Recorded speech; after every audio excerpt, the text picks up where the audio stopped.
Hello everyone, कैसे हो आप सब। एक बार पुनः स्वागत है आप सभी का हमारे अपने YouTube channel Shiv coaching classes पर। उम्मीद करता हूं दोस्तों आप सभी अच्छे होंगे और आप सभी की पढ़ाई बेहतर ढंग से चल रही होगी। दोस्तों आज की इस वीडियो में हम देखेंगे class 12th biology NCERT chapter 13 में। दोस्तों आज की इस वीडियो में यहाँ पे हम 5 से 6 ऐसे इंपॉर्टेंट क्वेश्चन देखेंगे जो आपके पेपर के पॉइंट ऑफ व्यू से काफी इंपॉर्टेंट है। तो आइए सीधे वीडियो को स्टार्ट करते हैं। देखिए पहला क्वेश्चन है सह परोपकारिता या म्यूचुअलिज्म क्या है। देखिए सह परोपकारिता की यदि हम बात करें तो देखिए बेसिकली इसे हम सहजीविता भी कहते हैं। तो सह परोपकारिता ही क्या कहलाती है, सहजीविता भी कहलाती है। ये भी आपको ध्यान में रखना है। तो इसे हम सहजीविता भी कहते हैं। वहीं सह परोपकारिता होती क्या है कि जब दो जीव साथ साथ जीवन यापन करते हैं और दोनों एक दूसरे को लाभ पहुंचाते हैं, तब ऐसी परस्पर जो निर्भरता होती है वही सह परोपकारिता या सहजीविता कहलाती है। जब दो जीव आपस में साथ मिलकर जीवन यापन करें और दोनों एक दूसरे को लाभ पहुंचाएं, तो इस प्रकार की प्रक्रिया क्या कहलाती है, सहजीविता या सह परोपकारिता कहलाती है। तो इस प्रकार सहजीविता में क्या होता है, कोई भी दो जीव आपस में साथ साथ जीवन यापन करते हैं और दोनों जीव एक दूसरे को लाभान्वित करते हैं, वह प्रक्रिया क्या कहलाती है, सहजीविता कहलाती है। देखिए ऐसा संबंध जो है बेसिकली पौधों के मध्य हो सकता है या जंतुओं के मध्य हो सकता है तथा पौधे एवं जंतुओं के मध्य आपस में हो सकता है। तो ऐसा संबंध दो तीन चीजों में हो सकता है। पहला तो पौधे पौधों के मध्य हो सकता है ये संबंध, दूसरा जंतुओं और जंतुओं के मध्य में ये संबंध हो सकता है और पौधे एवं जंतुओं के मध्य ये संबंध हो सकता है। तो इस प्रकार से तीन कंडीशन है जो कि आपस में इनमें संबंध हो सकता है। चलिए अब यही यदि हम बात करें तो इसका सबसे बढ़िया एग्जाम्पल है लाइकेन्स। तो देखिए लाइकेन में क्या होता है कि लाइकेन का जो बॉडी होता है ये दो चीजों से मिलकर मुख्य रूप से बना होता है। पहला है जिसमें से एल्गी या शैवाल और दूसरा होता है कवक या फंगाई। तो देखिए लाइकेन जो होता है शैवाल और कवक से मिलकर के बना होता है। अब चूंकि शैवाल जो है इसमें क्या कार्य करता है, शैवाल के अंदर क्लोरोफिल पाया जाता है। तो क्लोरोफिल की उपस्थिति के कारण जो शैवाल होता है ये फोटोसिंथेसिस या प्रकाश संश्लेषण के थ्रू भोजन का निर्माण करता है और भोजन का निर्माण करने के पश्चात यह कवक को दे देता है। और वहीं कवक का काम क्या होता है कि कवक जो है भूमि से अटैच होता है और भूमि से जुड़ा होता है, जिस कारण से यह मुख्य रूप से जल तथा खनिज पदार्थों को अवशोषित करता है और शैवालों को देता है। इस प्रकार से ये दोनों एक दूसरे को लाभान्वित करते हैं। तो लाइकेन इसका सबसे बढ़िया एग्जाम्पल है किसी भी सह परोपकारिता का या सहजीविता का। चलिए नेक्स्ट क्वेश्चन है कि एंटीबायोसिस क्या होता है। तो देखिए एंटीबायोसिस जो है यह एक ऐसी प्रक्रिया होती है जिसके द्वारा एक जीव जो है दूसरे जीव की वृद्धि को आंशिक रूप से या पूर्ण रूप से रोक देता है। या हम ऐसा भी कह सकते हैं कि कोई भी पर्टिकुलर एक जीव जो है वह दूसरे जीव को किसी विशिष्ट पदार्थ के निर्माण द्वारा जो है नष्ट कर देता है। यही प्रक्रिया क्या कहलाती है, एंटीबायोसिस कहलाती है। और इस प्रक्रिया के परिणाम स्वरूप क्या होता है कि कोई भी जीव आपस में लाभान्वित नहीं होते हैं, यानी दोनों के दोनों जीव आपस में निष्क्रिय रहते हैं। चाहे वो पहला जीव हो चाहे वो अगला जीव हो, इन दोनों जीवों में किसी प्रकार से लाभान्वित होने की कोई भी क्रिया नहीं होती है। तो इस प्रकार एंटीबायोसिस की क्रिया जो होती है यह मुख्य रूप से सामान्यतः माइक्रो ऑर्गेनिज्म यानी जो सूक्ष्म जीव होते हैं उनमें संपन्न होती है।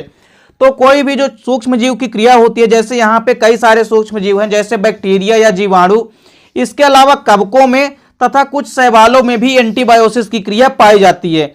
तो एंटीबायोसिस की क्रिया क्या कहलाती है कि इसके द्वारा कोई भी पर्टिकुलर एक जीव जो है वो दूसरे जीव की वृद्धि को आंशिक रूप से या पूर्ण रूप से रोक देता है। यही प्रक्रिया क्या कहलाती है, एंटीबायोसिस कहलाती है। नेक्स्ट क्वेश्चन है परभक्षिता या प्रेडिटेशन क्या कहलाता है। तो देखिए परभक्षिता या प्रेडेशन क्या कहलाता है। तो कुछ जीव बेसिकली जैसे जंतु हो गए, कुछ जीव जंतु एवं पेड़ पौधे भी कुछ ऐसे आते हैं जो कि अन्य जंतुओं अथवा पेड़ पौधों को पकड़ करके क्या कर जाते हैं, उन्हें खा जाते हैं या उन्हें मार डालते हैं। जिस कारण से क्या होता है कि ऐसे जीवों को हम क्या कहते हैं, परभक्षक कहते हैं या प्रीडेशन कहते हैं। तो इसके परिणाम स्वरूप क्या होता है, कोई भी एक जीव जो है वो दूसरे जीव को या जो कोई भी पेड़ है वो दूसरे जीवों को पकड़ करके खा जाते हैं। जैसे कि पेड़ों में यदि हम बात करें तो मुख्य रूप से जो घटपर्णी होती है या जो एक कीटभक्षी पौधा होता है जिसको हम पिक्चर प्लांट भी कहते हैं। तो घटपर्णी में ऐसा प्रोसेस होता है कि उसमें मुख्य रूप से होता तो पादप है, लेकिन यदि जंतु उनके ऊपर बैठता है तो वो भी उनका भक्षण हो जाता है। तो इस प्रकार से परभक्षिता में क्या होता है, कोई भी जीव जंतु जो है वो अन्य पेड़ पौधों एवं जंतुओं को खा जाते हैं। यह प्रक्रिया क्या कहलाती है, परभक्षिता कहलाती है। और यह पोषण की इस विधि को हम क्या कहते हैं, परभक्षिता भी कहते हैं। यह प्रक्रिया मुख्य रूप से देखिए कई सारे जीवों में पाई जाती है, जैसे बाज, शेर, बाघ, चीता, तेंदुआ, सांप, सियार आदि। ये सभी के सभी ऐसे जंतु हैं जिनमें मुख्य रूप से परभक्षिता के गुण पाए जाते हैं। और इसके अलावा कुछ मांसाहारी पादप भी होते हैं, जैसे कि घटपर्णी हो गया, ड्रोसेरा हो गया, कुछ कवक भी इसके अंतर्गत आते हैं जो कि परभक्षी होते हैं। तो परभक्षी के कई सारे एग्जाम्पल हैं और ये एग्जाम्पल ऑब्जेक्टिव में भी अक्सर आपसे पूछे जाते हैं। चलिए नेक्स्ट क्वेश्चन है, अगला क्वेश्चन है प्रतिस्पर्धा, या इसको हम इंग्लिश में कंपटीशन कहते हैं। तो देखिए प्रतिस्पर्धा क्या होता है कि पादप अनुक्रमण के समय, जो भी प्लांट सक्सेशन है इसके समय क्या होता है, जब प्रवासन के कारण कोई भी पर्टिकुलर जीव जो है वह अपने समष्टि से या तो बाहर जाता है या समष्टि के अंदर आता है, जिसके कारण एक स्थान पर ही क्या हो जाता है कि एक जाति एवं विभिन्न जातियों के बीच पौधे जो निवास करते हैं तो उनमें जल, प्रकाश एवं खनिज पदार्थों के लिए जीवन संघर्ष आपस में प्रारंभ हो जाता है। मान लीजिए किसी भी जगह, यदि मान लीजिए 100 लोगों की जगह है, क्षमता है, धारण क्षमता है, तो वहां पे यदि 50 लोग और एक्स्ट्रा आ गए तो उनमें जो भोजन की क्षमता है, या हम कह सकते हैं जो भोजन पहले लगता था उसकी जगह में अतिरिक्त भोजन की आवश्यकता पड़ेगी।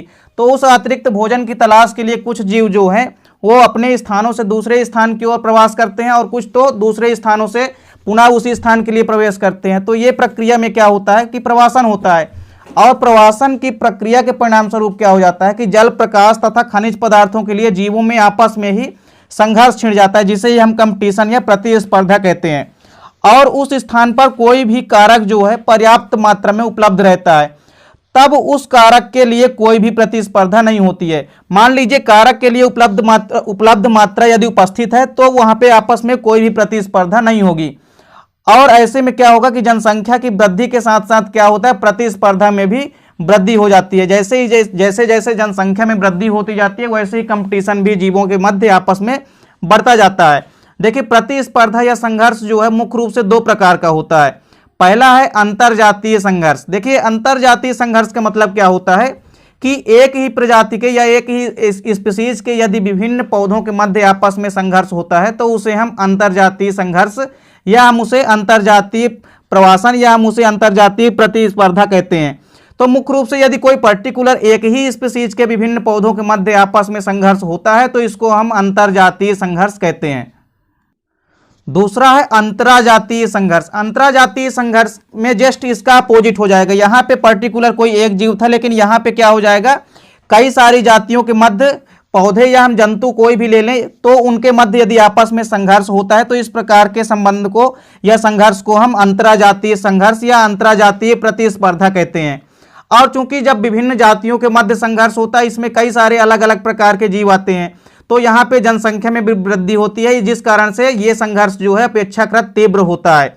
इसके बाद अगला क्वेश्चन है परजीवी पादप या पैरासिटिक प्लांट क्या होते हैं। तो देखिए परजीवी पादप जो है यह मुख्य रूप से आवृतबीजी पादपों का विशिष्ट लक्षण है। एक तरह से जो भी एंजियोस्पर्मिक प्लांट होते हैं उनमें अधिकतर परजीवी पादप जो है पाए जाते हैं। तो पैरासिटिक प्लांट की यदि हम बात करें तो ऐसे पौधे जो अपने पोषण के लिए अन्य पौधे एवं जीवों पर निर्भर रहते हैं वो परजीवी पादप या पैरासिटिक प्लांट कहलाते हैं।